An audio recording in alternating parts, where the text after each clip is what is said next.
Concepts हैं उस विषय के वो पता हूं। तो फिर मैंने तय किया कि चारवाक को लाएंगे, 2-4 दिन के बाद ले आएंगे, लेकिन पहले 2-4 दिन कुछ बेसिक कंसेप्ट समझें, जिन कंसेप्ट से चारवाक अपने आप समझ में आ जाता है। चारवाक ही क्यों, जैनिज्म भी, बुद्धिज्म भी, वेदांत भी, शंकराचार्य भी, सब उन कंसेप्ट की बदौलत, उन कंसेप्ट की मदद से समझ में आते हैं, और पश्चिम के लोग भी उनसे समझ में आ जाते हैं। तो आज ये समझेंगे कि दर्शन का जो सबसे बुनियादी प्रश्न है, यानी कि अंतिम सत्य क्या है, what is the ultimate reality, ये सवाल क्या है, ये सवाल कहाँ से आया, इस सवाल का जवाब ढूंढने के लिए रास्ते कौन कौन से थे, कौन किस रास्ते पर चला, क्या जवाब ढूंढ के लाया, और क्या आज उन जवाबों की कोई अहमियत हमारे सामने बची है, अगर बची है तो कितनी बची है, ये सब समझेंगे। और फिर वहां से आपकी जिज्ञासाएं थोड़ी सी और बेहतर हो पाएंगी। तब हम, तो मैं एक शब्द लिखता हूं, अल्टीमेट ट्रुथ, अंतिम सत्य क्या है। या देखिए, दर्शन में सत्य और सत्ता ये भी दो अलग चीजें होती हैं। जब मैं कह रहा हूं कि ट्रुथ एक चीज है, तो ट्रुथ जरूरी नहीं है कि वही हो जिसको हम अल्टीमेट एग्जिस्टेंस कहें। और मैं आज जिस पर बात करना चाह रहा हूं वो अल्टीमेट एग्जिस्टेंस की बात है। यानी दरअसल वो कौन सी चीज है जिससे सब कुछ बना है, ये सारी दुनिया कैसे बनी, किसने बनाई, किस प्रोसेस से बनी। और जब दर्शन की बारीकियों में जाते हैं तो सत्य और सत्ता, ट्रुथ और एग्जिस्टेंस, ये भी अलग शब्द हो जाते हैं। जो पहला सेशन था, मैंने बताया था कि फिलोसफी की 3 बेसिक ब्रांचेस, जिनमें से एक मेटाफिजिक्स है, एक एपिस्टेमोलॉजी है, एक जिसको हम एक्सियोलॉजी कहते हैं। लेकिन फिलोसफी की जो मूल ब्रांच, जिसका इंटरेस्ट हम सबके मन में होता है, उस मूल ब्रांच का नाम मेटाफिजिक्स ही है। और मेटाफिजिक्स, मेटाफिजिक्स का मतलब क्या है, इस ब्रह्मांड के संबंध में अंतिम प्रश्नों के जवाब देना। हिंदी में इसको हम तत्व मीमांसा कहते हैं, मेटाफिजिक्स को। मेटाफिजिक्स को ही मोटे तौर पर एक और नाम से भी जानते हैं, जिसको बोलते हैं ओंटोलॉजी। तो कहीं आप ओंटोलॉजी शब्द पढ़ें तो इसका मतलब आपके स्तर पर यही है कि दोनों एक ही बातें हैं, एक ही शब्द को 2 तरीके से कहने का रिवाज है दर्शन में। मेटाफिजिक्स के 3 मूल प्रश्न मैंने आपको बताए थे, जिनमें से एक प्रश्न है इस संसार के बारे में, इस कॉस्मोस के बारे में, ये ब्रह्मांड, ये जगत, ये संसार कैसे बना, किसने बनाया, क्यों बनाया, ये सारे सवाल। दूसरा सवाल जो आपको ज्यादा इंटरेस्ट क्रिएट करेगा वो है आत्मा के बारे में, सोल, कॉन्शियसनेस बेसिकली। और तीसरा सवाल है ईश्वर के बारे में, जिसको बोलते हैं गॉड। कॉस्मोस से जुड़े प्रश्नों को कॉस्मोलॉजी बोल देते हैं, सृष्टि मीमांसा। जो आत्मा से जुड़े प्रश्न हैं उनको साइकोलॉजी बोलते हैं, दर्शन में मनोविज्ञान। और जो ईश्वर से जुड़े प्रश्न हैं उनको थियोलॉजी या ईश्वर मीमांसा कह देते हैं। इन पर तो हम बाद में बात करेंगे। आज इन तीनों को एकदम लेके बेसिक लेवल पर इसका जो फंडामेंटल क्वेश्चन है उस पर बात करेंगे। आपके चेहरे से ऐसा लग रहा है कि आज आपको अंतिम रहस्य समझ में आने वाले हैं। कुछ समझ में नहीं आने वाले, मैं आपको पहले भी स्पष्ट कर रहा हूँ, ये मदारी वाला मामला नहीं है, ना बाबाओं वाला मामला है। हम झूठ नहीं बोलेंगे, हम सिर्फ ये बताएंगे कि लोगों ने क्या क्या सोचा। और सच ये है कि अंतिम सत्य किसी को नहीं पता है, सबके अपने अपने रास्ते हैं, अफवाहें हैं, अपनी अपनी राय है, ओपिनियंस है। हमें तो बस ये पता होना चाहिए कि ओपिनियंस क्या क्या हैं। और हमें सब पता होगा तो कोई हमें गलत नहीं बता पाएगा, हम उससे सवाल पूछ पाएंगे। पढ़ाई का असली उद्देश्य पता है क्या, कि आप किसी से भी अच्छे सवाल पूछ पाते हैं। उसके बाद कोई आपको 4 बातें बताए तो आप 2 सवाल पूछ के पोल खोल सकते हैं। असली उद्देश्य ये भी तो है कि हमें कोई ऐसे थोड़ा ना बहका देगा, पता होना चाहिए। तो शुरुआत इस बात से कि अंतिम सत्य क्या है, अंतिम सत्ता क्या है। अब देखिए, क्राइसिस क्या है, ये प्रश्न किसके मन में आया। आज की बात अगर मैं करूं तो आपने भूगोल स्कूल में पढ़ा होगा, ज्योग्राफी पढ़ी होगी, साइंस पढ़ी होगी। और जब कोई मुझसे कहता है ना कि मुझे बहुत कॉन्फिडेंस अपने ऊपर हो गया, जब कोई मुझे मिलता है बच्चा कि मैं ये कर दूंगा, मैं वो कर दूंगा, तो मैं उससे बोलता हूँ कि बेटा भूगोल का पहला अध्याय पढ़ लो एक बार। और ज्योग्राफी का चैप्टर 1 पढ़ने के बाद कॉन्फिडेंस कम हो जाता है। कम होना भी चाहिए, जरूरत से ज्यादा कॉन्फिडेंस ठीक भी तो नहीं है ना। और उस अध्याय को पढ़ के क्या पता लगता है? पता लगता है कि इस ब्रह्मांड में असंख्य आकाशगंगाएं हैं, गैलेक्सीज हैं। उन असंख्य गैलेक्सीज में से एक गैलेक्सी जिसका नाम मिल्की वे है, वो हमारी गैलेक्सी है। उस एक गैलेक्सी में असंख्य तारे हैं, स्टार्स हैं बहुत सारे। उन तारों में से एक छोटा तारा जिसका नाम सूर्य है, सन है, वो हमारा पड़ोसी है। पड़ोसी मतलब 15 करोड़ वर्ष, मतलब ये किलोमीटर की दूरी पर लगभग। उस सूर्य के साथ जो ज्ञात ग्रह हैं वो 9 के आसपास हैं, उस पर डिबेट चलती रहती है। उन 9 ग्रहों में से एक ग्रह पृथ्वी है। उस पृथ्वी पर 1 ट्रिलियन के आसपास स्पीशीज हैं, 1 लाख करोड़ स्पीशीज हैं। उन स्पीशीज में से एक स्पीशीज होमो सेपियंस सेपियंस है। इस दुनिया में आज के समय में 800 करोड़ होमो सेपियंस सेपियंस जिंदा हैं, उनमें से एक मैं हूं। ये मेरी औकात है। हम सबकी हैसियत दरअसल इतनी ही है। कई बार भाव आता है मन में कि अरे मैं हूं तो दुनिया चल रही है, मैं नहीं रहूंगा दुनिया कैसे चलेगी। ये भाव आता है मन में। इस उम्र में ज्यादा आता है, आप लोगों की उम्र में। जब जब कॉन्फिडेंस ज्यादा होने लगे तो ये अध्याय पढ़ लीजिए, भूगोल वाला। जब कम होने लगे तो मोटिवेशन की स्पीच सुन लीजिए कि तुम क्या नहीं कर सकते, तुम वो सब सुन लीजिए। उससे थोड़ा सा गुब्बारा फूल जाता है थोड़ी देर के लिए और अच्छी फीलिंग आती है। दोनों की अपनी वैल्यू है। कॉन्फिडेंस होना भी जरूरी है जीवन में, और एक सीमा से ज्यादा हवा में उड़ना ठीक नहीं है, ये भी उतना ही महत्वपूर्ण है। ये तो हम जानते हैं ना, उस समय के मनुष्य को नहीं पता था। जब फिलोसफी की शुरुआत हुई, उसको नहीं पता था कि आकाशगंगा क्या होती है। उस बेचारे को क्या पता कि तारे कितने होते हैं। वो तो समझिए कि एक ऐसी दुनिया में किसी को जाके पटक दिया। जैसे आपने वो पीके फिल्म देखी होगी, शायद पीके नाम था ना उस फिल्म का। किसी और ग्रह से कोई व्यक्ति आके गिर गया बेचारा, और वो मीनिंग निकालने की कोशिश कर रहे कि ये क्या है, मैं कहाँ हूं। तो आज से 3 लाख साल पहले जब होमो सेपियंस सेपियंस बना, और आज से करीब 70-72 हजार साल पहले जब उसके अंदर सोचने की क्षमताएं विकसित हुई, जिसको कॉग्निटिव रिवॉल्यूशन कहते हैं। अब वो एक प्राणी, निहत्था सा प्राणी है इस संसार में। सोचने की क्षमता उसके पास है, लॉजिक है, रीजनिंग है उसके पास। और वो देख रहे कि सूर्य है, चंद्रमा है, पहाड़ हैं, नदियां हैं, बरसात आती है, पशु पक्षी हैं, कई पशु आते हैं, हमला करते हैं। धीरे धीरे बनता हुआ समाज है। धीरे धीरे भाषा बनाने के प्रयास चल रहे हैं। पहली बार राज्य बनाने का प्रयास चल रहा है जिसमें एक व्यक्ति शासन करेगा। इस पूरे स्ट्रक्चर को, इस पूरे संसार को समझने की कोशिश ये व्यक्ति कर रहा है। ये साइंटिस्ट नहीं है, क्योंकि साइंस का कंसेप्ट ही नहीं है। ये धार्मिक व्यक्ति भी नहीं, क्योंकि उस समय धर्म भी नहीं आया है। एक बेसिक बुनियादी दिमाग लेके समझना चाह रहा है इस रहस्य को कि मैं कहां पटक दिया गया हूं, मैं किस दुनिया में हूं, कैसे समझूं कि ये दुनिया क्या है, कैसे बनी, और मेरी इसमें क्या स्थिति है। मेरे आसपास जो लोग मर रहे हैं, क्या वो खत्म ही हो गए? हम आए कहां से थे, जाएंगे कहां, कुछ नहीं पता है। अब ऐसे में लोग क्या करेंगे? सोचेंगे, जिज्ञासा से भर जाते हैं। जिज्ञासा से भरे हुए इस व्यक्ति के पास इनपुट बहुत कम है। देखिए, एक वैज्ञानिक जब निष्कर्ष निकालता है, कैसे निकालता है? उसके पास लॉजिक है, रीजनिंग है, प्रोसेसिंग है, लेकिन इनपुट भी तो है बहुत सारा। रिसर्च करता है, एक्सपेरिमेंट्स करता है, उन एक्सपेरिमेंट्स के रिजल्ट्स के बेस पर उनकी प्रोसेसिंग करके सही फैसले निकालता है, सही निष्कर्ष निकालता है। इसलिए फिलोसफी में कहते हैं कि जो चिंतक है वो 2 तरह का हो सकता है, या तो होगा मधुमक्खी जैसा, या होगा मकड़ी जैसा। और ये मधुमक्खी और मकड़ी का जो मामला है, स्पाइडर जो है, मकड़ी, और मधुमक्खी को आप हनी भी अगर कहें, ये 2 कंसेप्ट क्यों आते हैं फिलोसफी में या साइंस में भी आते हैं?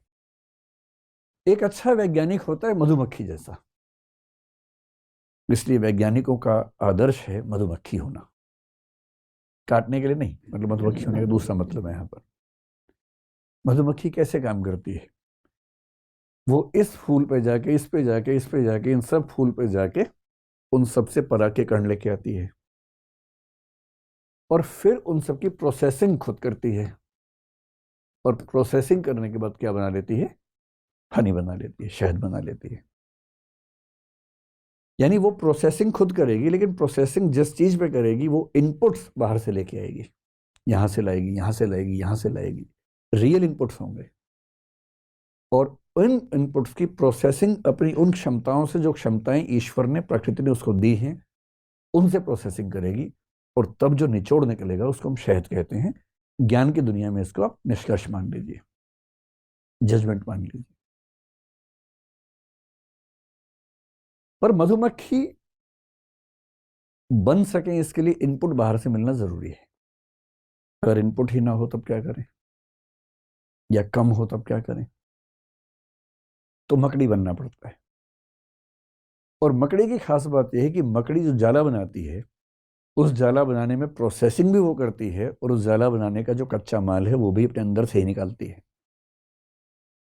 यानी कॉजेशन की दुनिया में, कारणता की दुनिया में, तकनीकी शब्द हैं, आप परेशान होंगे, बस ये समझें कि कच्चा माल निकालने से लेकर उसकी प्रोसेसिंग तक का सारा काम मकड़ी खुद ही करती है। फिलोसफी में इसको बोलते हैं कि वो मेटीरियल कॉज भी खुद है, उपादान कारण भी खुद है, और एफिशिएंट कॉज यानी कि निमित्त कारण भी खुद ही है, दोनों खुद है।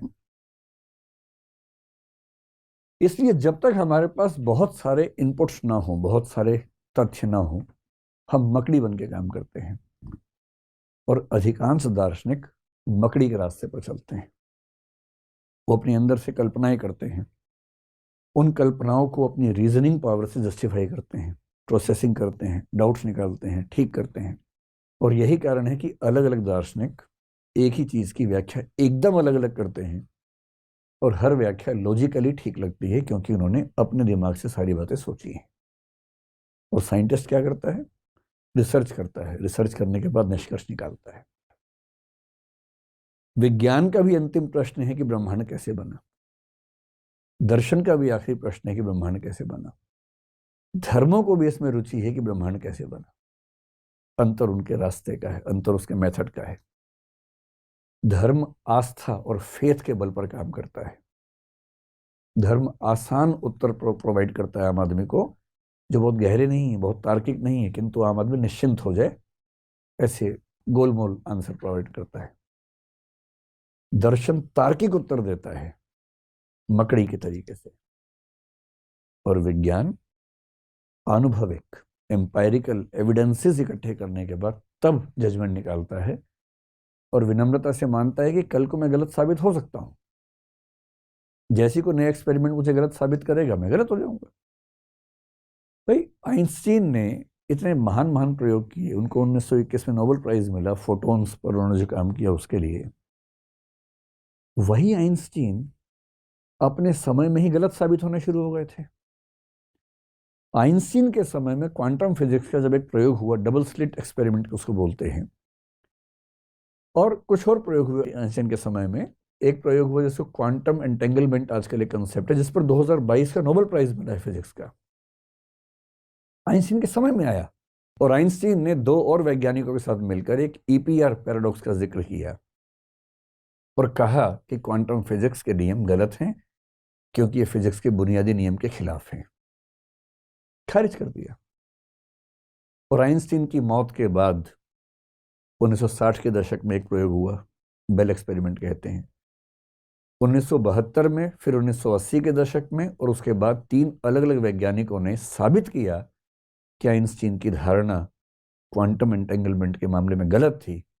और इन 3 वैज्ञानिकों को, जो अलग अलग समय में काम कर रहे थे, एक साथ 2022 में नोबेल प्राइज देना पड़ा, क्योंकि वो आइंस्टीन की गलती को ढूंढ पाए। विज्ञान का यही मजा है। विज्ञान में धौंस नहीं है कि मैंने कह दिया तो अंतिम सत्य है। विज्ञान में न्यूटन भी गलत साबित हो सकता है, आइंस्टीन भी गलत साबित हो सकता है, हर कोई गलत साबित होता है। डार्विन गलत साबित हुआ कई मामलों में, इन कई मामलों में शानदार है।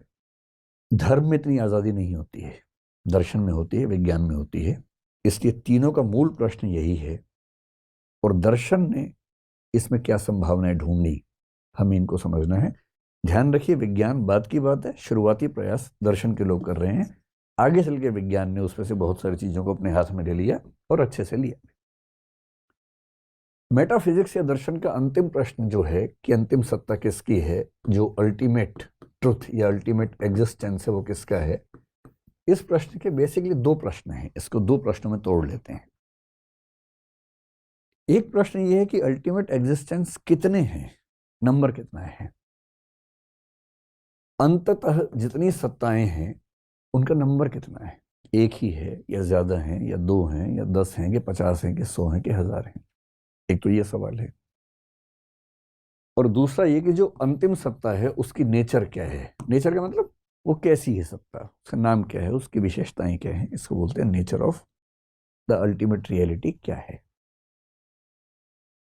अब स्वाभाविक सी बात है कि जिज्ञासु व्यक्ति के मन में दोनों प्रश्न साथ साथ ही आए होंगे। ये एक ऐसा तो है नहीं कि एक प्रश्न पहले एक बाद में आएगा, साथ साथ ही आए होंगे। और जब हम सोचते हैं तो हमारे पास सोचने के दो तरीके होते हैं सामान्य रूप से, तीसरा बाद में आता है। कोई आपसे पूछे कि भाई इस संसार में अंतिम सत्ताएं कितनी हैं, तो एक नजर में तो भाव ये आता है कि भाई इतना वैविध्य, डाइवर्सिटी दिख रही है, सब तो सत्य ही है, हम किसे खारिज करें।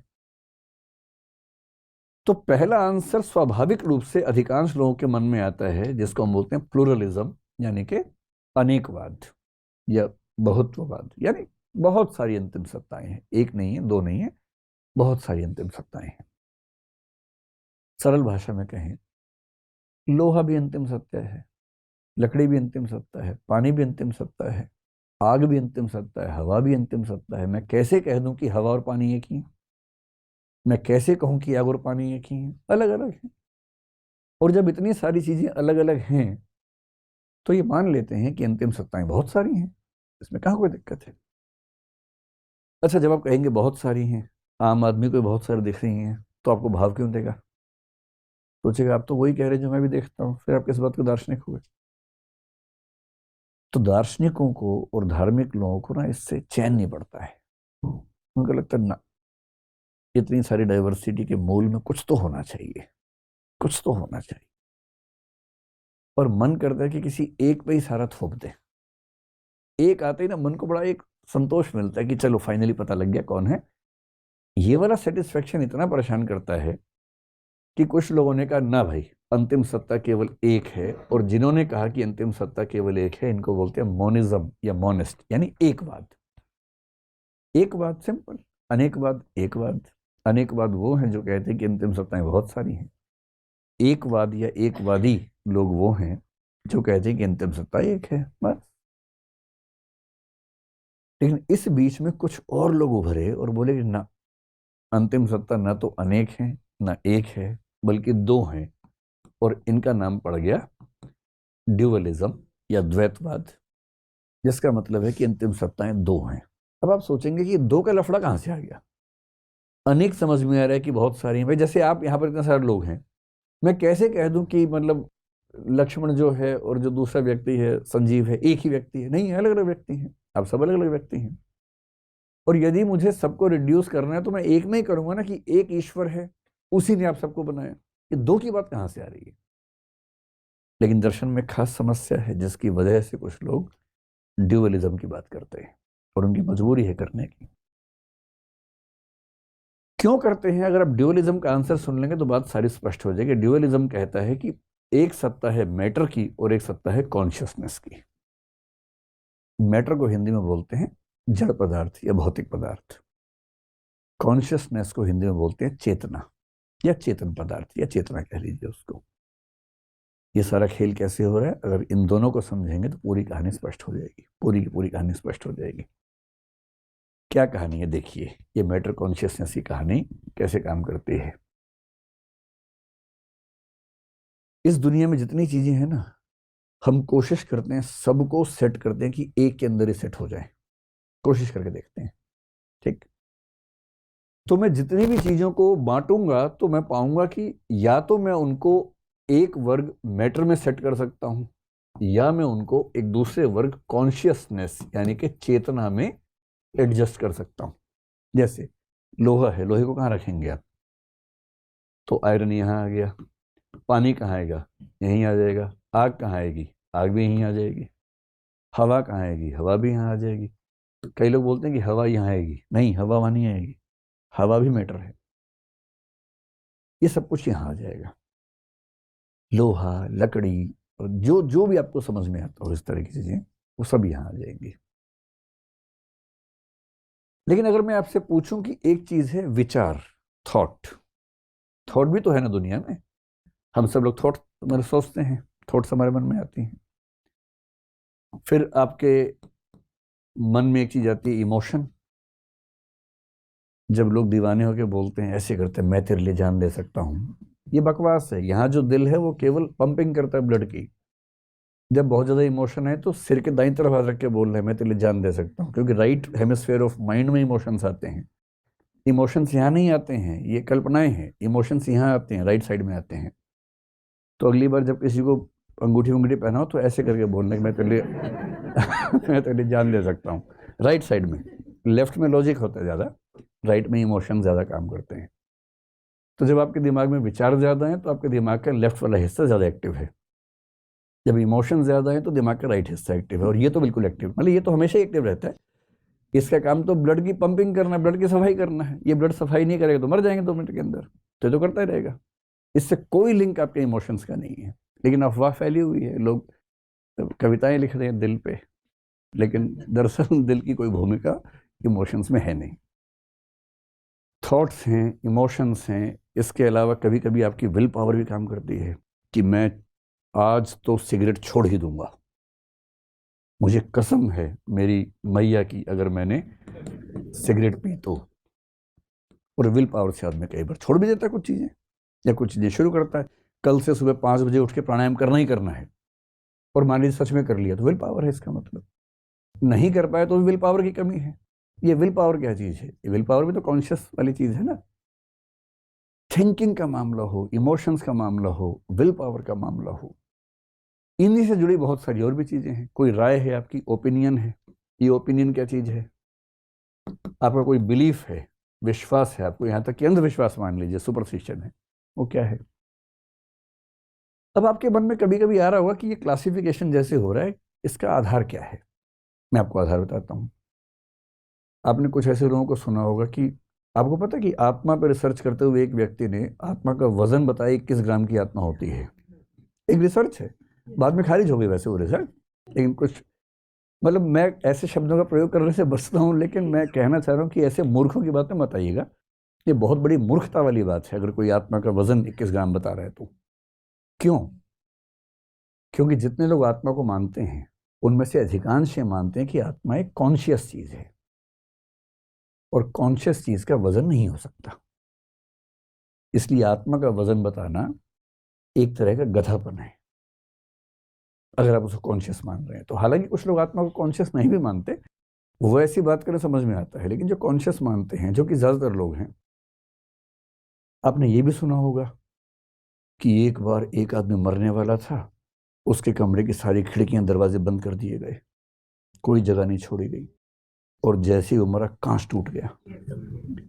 मुझे नहीं पता कांच क्यों टूटा, टूटा कि नहीं टूटा, लेकिन अगर टूटा है तो उसकी वजह कुछ और रही होगी, ज्यादा गर्मी हो गई होगी, ये सब वजह रही होगी। क्योंकि आत्मा को निकलने के लिए कांच तोड़ने की जरूरत नहीं, क्योंकि आत्मा विचार जैसी है। एक बात ऐसी हुई कि कमरा बंद है, विचार नहीं आ रहे मेरे मन में। अब सोच के देखिए, या शीशा लगा इसे धूप नहीं आ रही, धूप तो भौतिक वस्तु है। जब धूप जैसी भौतिक वस्तु, धूप क्या है, प्रकाश क्या है, इलेक्ट्रोमैग्नेटिक वेव है, जिसको आइंस्टीन ने साबित किया कि प्रकाश केवल वेव नहीं है, पार्टिकल भी है, फोटॉन्स उसका नाम दिया, उसी में नोबेल प्राइज मिला उसको। धूप जैसी चीज जो प्रकाश है, जो कि भौतिक वस्तु है, जब वो शीशा तोड़े बिना अंदर आ सकती है, तो चेतना, शुद्ध चेतना, जिसका मतलब है विचार, भावना। और कोई अगर आपसे ये कहता हो देखे ना कि मैं बहुत परेशान हूं, कमरे के अंदर बंद हूं और मुझे याद नहीं आ रहा कुछ भी, मेरे विचार बाहर छूट गए थे,